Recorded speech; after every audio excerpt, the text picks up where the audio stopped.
Sa lagay ng panahon, isang low-pressure area ang binabantayan sa loob ng Philippine Area of Responsibility. Kaugnay niyan, magkakausap natin si Pag-asa Weather Specialist, Grace Castañeda. Grace, magandang tanghali.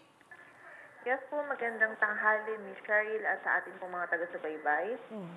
Ano po ang pinakahuling development tungkol dito sa binabantayang low-pressure area na nasa loob ng PAR? Yung low pressure area po na minomonitor natin o yung namataan natin kaninang 2 a.m. As of 8 a.m. po, nasa labas po ito na ng ating area of responsibility. Medium chance pa rin yung development niya. Ibig sabihin po sa mga susunod na araw, posible po itong maging isang ganap na tropical depression. But yung pagkilos niya po ay pakanluran. So palayo po ito dito sa ating area of responsibility. So na-expect po natin kahit ito ay maging isang ganap na bagyo, wala po ito magiging epekto sa anumang bahagi ng ating bansa. May iba po ba tayong binabantayan na posibleng mamuong sama ng panahon na pumasok sa loob ng PAR?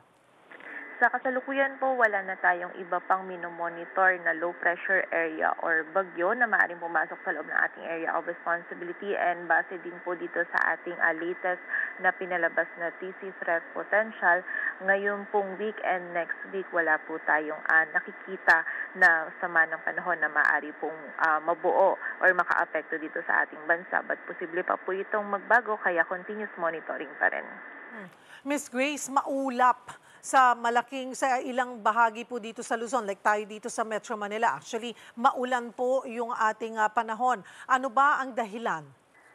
Yes po, dito po sa bahagi po ng ating dito sa Metro Manila saka sa nearby areas. Sa ngayon po, meron tayong mga pag-ulan pa din na nararanasan. Dulot po ito ng amihan. And sa mga susunod po na monitoring natin, kapag po itong shear line is medyo nagbago po yung axis niya, posible pong yung shear line po yung mas magdulot ng mga pag-ulan po dito sa atin. But for now, nakikita po natin mostly mga light po yung mga pag-ulan natin. Nadala po ito ng amihan. Okay, just light rains. Kahit na tuloy-tuloy, light rains lang talaga ang ating mararamdaman ngayong araw.